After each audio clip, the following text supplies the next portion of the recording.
Today, we are making a delicious warm plum salad with arugula and spinach. Start by washing fresh arugula and spinach leaves. Next, slice ripe plums into thin wedges. Heat some olive oil over medium heat. Add the sliced plums and sauté them for a few minutes.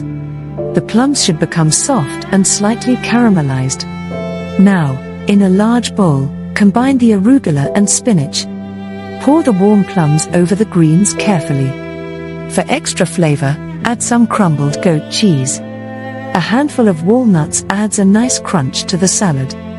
Drizzle with balsamic vinegar and a pinch of salt. Toss everything gently until well mixed. This salad is perfect as a light meal or side dish. Enjoy the sweet and savory flavors with every bite. Serve immediately for the best taste experience.